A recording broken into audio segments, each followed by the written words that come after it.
எங்களது ஆரோக்கிய ஸ்ரீ லிங்கேஷ் நாடகமன்றத்தை பார்க்க வேண்டும் என்றால் ஸ்ரீ கந்தகுரு மேடை நாடகமன்ற யூடியூப் சேனலை சப்ஸ்கிரைப் பண்ணுங்க, லைக் பண்ணுங்க, ஷேர் பண்ணுங்க, கமெண்ட் பண்ணுங்க. நன்றி. மீண்டும் 3 பேர் எங்க செல்றானுங்க? அந்த அனுஷியாவிட்ட போறானுங்க. எப்படி போறானுங்க? பிச்சாந்தேகியாக போகின்றார்கள். பிச்சாந்தேகின்னா வயதான முதியோர் போல் வேடம் தரித்து யாசகம் பெறுவது. வீடு போய் அம்மா தாயை சோறு போடுறாங்க பாரு. அந்த மாதிரி வயதான முதியோர் போல் ஆடை தரித்து போறாங்க. போய் அம்மா தாயின் கதவு தட்டினா அனுஷா கதவு திறந்தா. இவனுக்கு என்ன பண்ணோம்? பிச்சை கேட்டானுங்களே, கேட்ட கம்யூனிட்டி ஒய்கான முறையில் கேட்கணும். சுடசோறு கேட்கறான். கேட்கலாமா? அனுஷா என்ன சொல்றா? எங்கள் வீட்டில் பழைய கஞ்சிதான் இருக்கின்றது. அந்த காலத்துல என்ன சாப்பாடு? வரகரிசி கஞ்சி தான் சாப்பாடு. இப்பதான் சிக்கன் உடிச்சு வண்டி விட்டோடனே கண்ணா உனான்னு துன்றேன். அது உடம்புக்கு செழிக்காது சாமியா. ஏய், வரகரிசி கஞ்சிதான் இருக்கின்றது. அதை கொடுக்கிற சாப்பிட கேட்ட போது கஞ்சிதான் இருக்கும் போது சரி, நீங்கள் யாசகம் விட வேண்டும் என்றால் எப்படி யாசகம் தெரியுமா?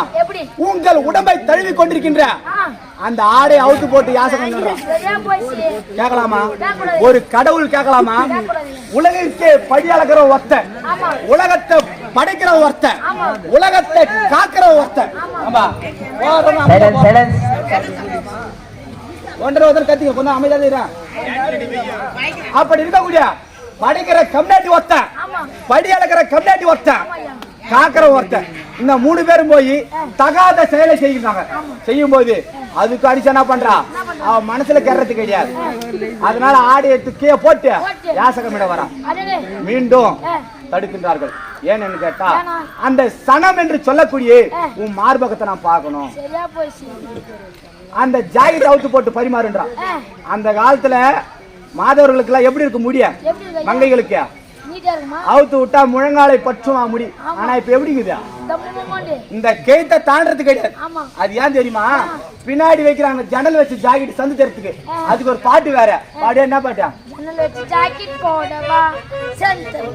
அந்த ஜன்னல் வச்ச ஜாக்கெட் தெரியணுமா? அதனால கட் பண்ணிக்கிறது. கேத்த கூட தாண்டறது கிடையாது.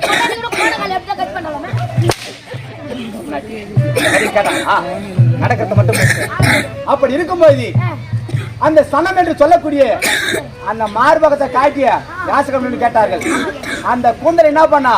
பாதி கூந்தலை முன்னழகு என்று சொல்லக்கூடிய சனம் என்று சொல்லக்கூடிய மார்பகத்தையும் பெண்களுக்கு அழகு. இது பெண்கள் என்றாலே அழகு. அதில் அவருக்கு அழகு மார்பகம் என்று சொல்லக்கூடியதான் பெண்களுக்கு அழகு.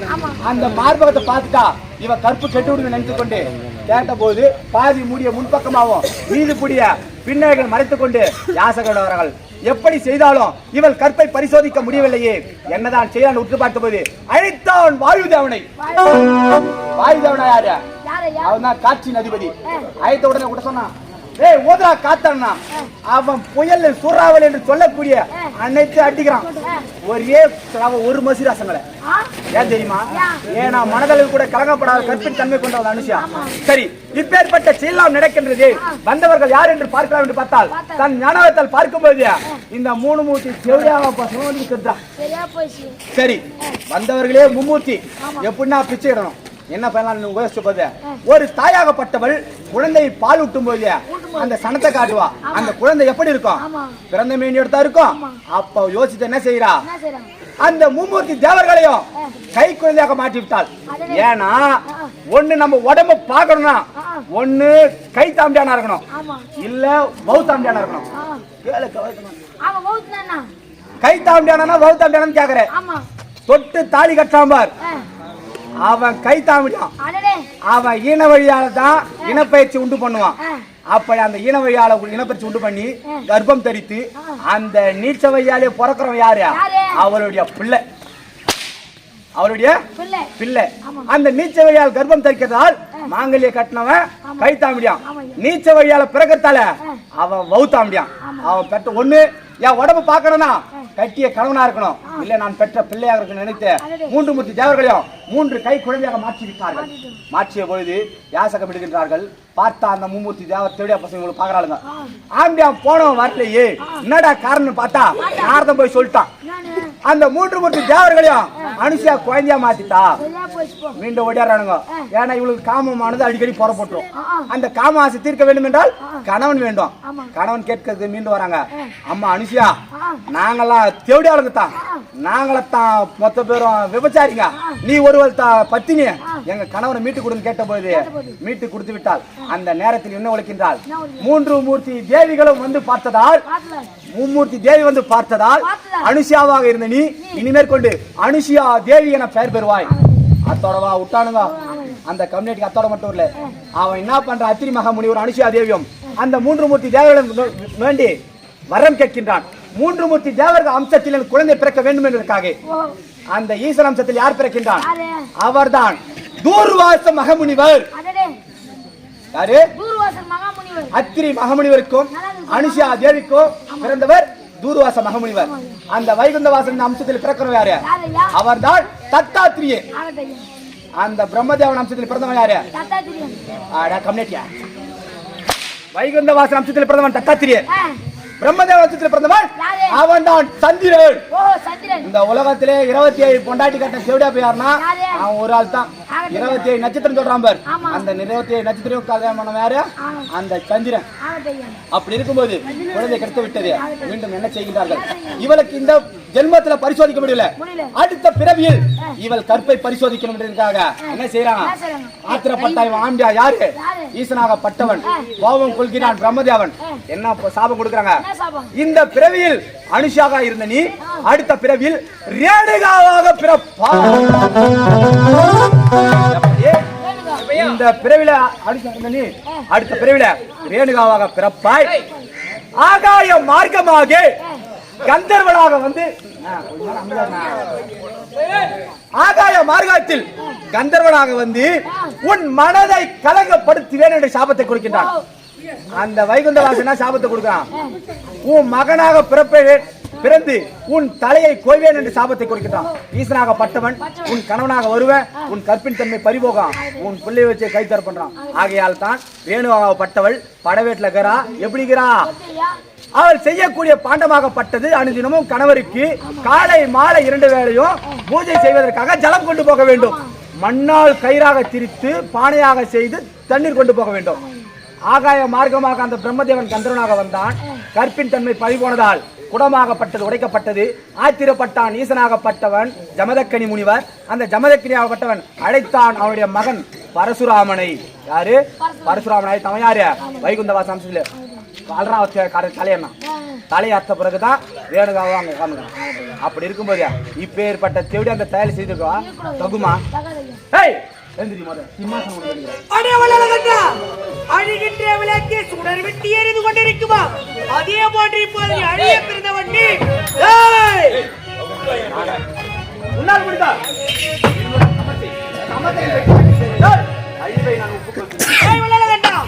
இவ்வளவு நேரம் பேசியது தவறு. என்னுடைய சாமியை உன்னுடைய மனைவின் வயிற்றிலே குழந்தையாக பிறக்க வேண்டும் என்று வரம் பெற்றது தவறு என்று என்னுடைய பாடத்திலே வேண்டு மன்னிப்பு கேட்க கட்டி உனக்கு உயிர் பிச்சை கொடுக்கின்றேன். எச்சரிக்கின்றேன். மரியாதையாக என்னுடைய பாடத்திலே மன்னிப்பு கேட்கிறேன். உன் பாதத்தில் நான் பண்ண வேண்டுமா? ஒரு பெண்ணாகப்பட்டவள் பிறந்து விட்டால் கையில் கரண்டி ஏந்தி நிற்கலாம், சூளத்தை ஏந்தி நிற்கலாமா? கரண்டி எடுத்து கணவனுக்கு சமையல் செய்து அறுசுவையான விருந்துகளை பரிமாற்றம் செய்ய வேண்டும். அப்படி இருக்கும்போது அடி கரண்டியை பிடிக்கும் கையால் சூளத்தை ஏந்தி நிற்கும் சக்தி மிரட்டினால் நான் மிரளுவேனா? ஓடி ஓடி கரண்டி பிடிக்கும் கையால், கரண்டி பிடிக்கும் கையால் சூளத்தை சக்தி நான் மிரட்டினால் விரல வேணும். பாதகி ஓடி போய் ஆடி ஆடி கொஞ்சம் சமன் செய்து பார்க்கலாம்.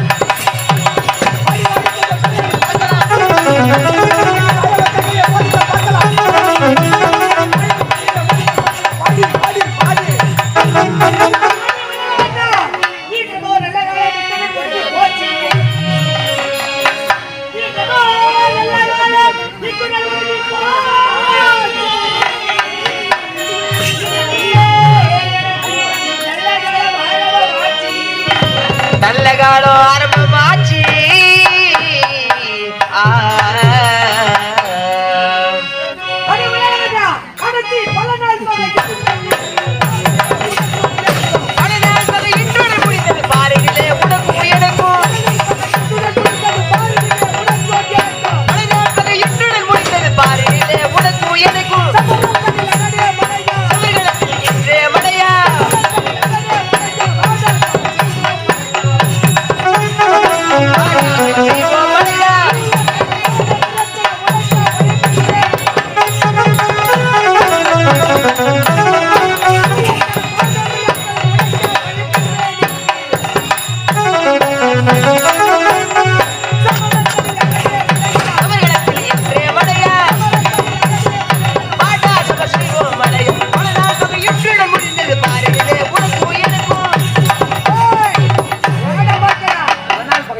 ஆதிபரா சக்தி அங்கா பரமேஸ்வரி மருவத்தூர் ஆதிபரா சக்தி தாயே சக்தி ஒன்று சமயம் 16 உனது அம்சங்கள் 1008 தலை சிறந்த 108 இந்த 108 இடங்களும் எவ்வேறு அவதாரம் எடுத்தாலும் இந்த சிறிய பாலகன் தெரியாத தவறை உங்களை வாடி என்றும் கோடி என்றும் பேசியிருந்தால் என்னை மன்னித்தருளி உங்கள் ஆலயத்தில் வரக்கூடிய பக்தர்கள் உன்னை வழிபடும்போது உங்களுக்கு முன்பதாக எனக்கென்று ஒரு கல்லினை வைத்து இந்த பாலகனுக்கு பூஜை செய்து என்னை வழிபட்ட பிறகு தங்களை வந்து வழிபட வேண்டும். எனக்கு மோட்சத்தை அளிக்க வேண்டும் அம்மா, மோட்சத்தை அளிக்க வேண்டும் அம்மா.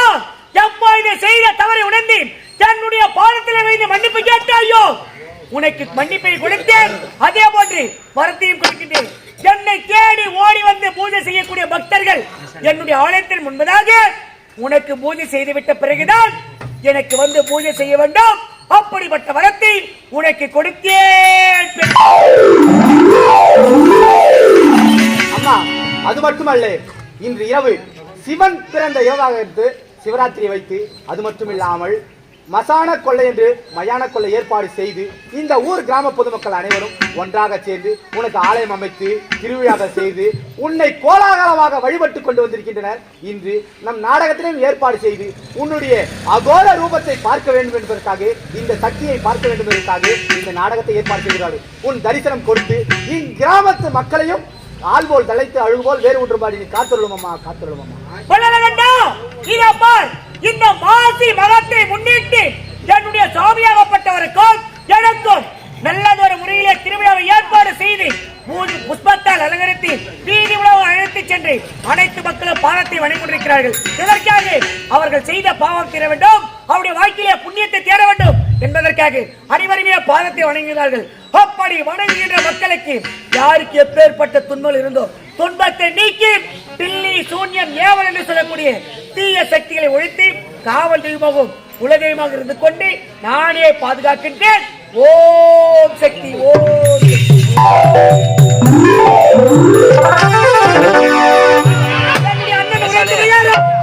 அந்த வல்லாளகனை கொன்று விட்டேன், என்னுடைய கணவரையும் காப்பாற்றி விட்டேன். இருந்தாலும் என்னுடைய அண்ணனை பார்க்க வேண்டுமே. அண்ணா,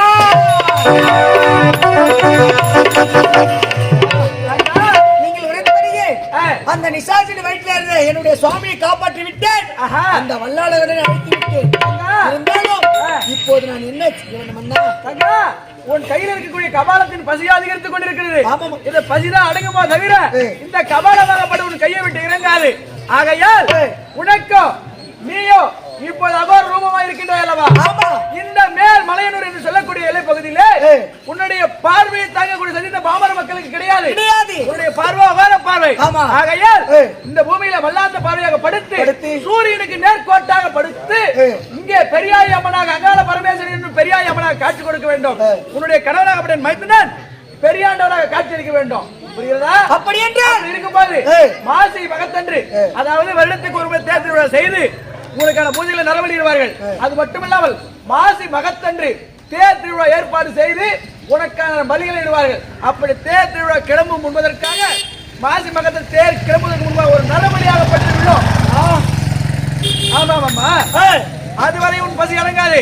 அந்த நரபலி விழுந்ததற்கு பிறகு உன்னுடைய ரதமாகப்பட்டது மேல்மலையில் உள்ளதை கிளம்பும். அப்போது உன் பசியாகப்பட்டது அடங்கும். மீண்டும் அடுத்தவரும் அது போன்று தொடர்ந்து கொண்டே இருக்கும். இப்பொழுது மேல்மலையிலே மல்லாந்த பார்வையாக அங்காள பரமேஸ்வரன் என்று சொல்லக்கூடிய பெரியாய் அவனாக வளர வேண்டும். என் மைத்திர பெரியானவராக அமர்ந்து வரக்கூடிய பக்தர்களுக்கு காட்சி அளிக்க வேண்டும். அண்ணா, இப்போது உடைய வார்த்தையை சிறுமேற்கொண்டு இந்த மேல் மலையனூர் என்ற சேஸ்திரத்திலே அங்காள பரமேஸ்வரி என்னும் பெரியாய் அம்மனாக அமர்ந்து கொண்டு வருகின்ற பக்தர்கள் எனக்கு முக்காவங்களை கொடுப்பார்கள். ஆடு கோழி பன்றி எலுமிச்சை என்று சொல்லக்கூடிய உதிரத்தை வைத்துக் கொண்டு இந்த கபாலத்தை நிறைத்துக் கொண்டு என்னுடைய பசியை தீர்த்துக் கொண்டே போக வேண்டும். அவ்வளவுதானே? இப்போதே உங்களுடைய வார்த்தையை சிறுமேற்கொண்டு நானும் அமருகிறேன் பெரியாய் அம்மனாக.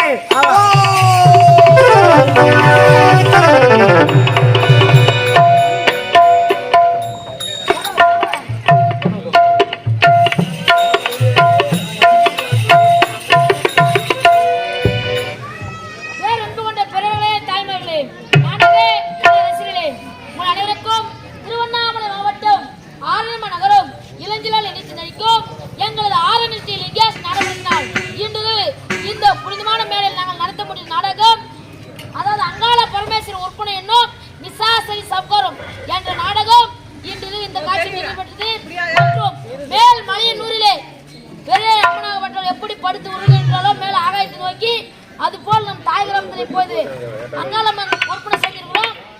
அதனால உங்க கையில காணி ஏதோ அம்மா படிமலை போட்டு காலை தரிசனம், கடவுள தரிசனம், கோபுர தரிசனம், கோடி புண்ணியம் இருப்பாங்க. அதனால அனைத்து பக்தர்களும் பெரிய அம்மனுக்கு ஆசீர்வாதம் வாங்க வாங்க வாங்க.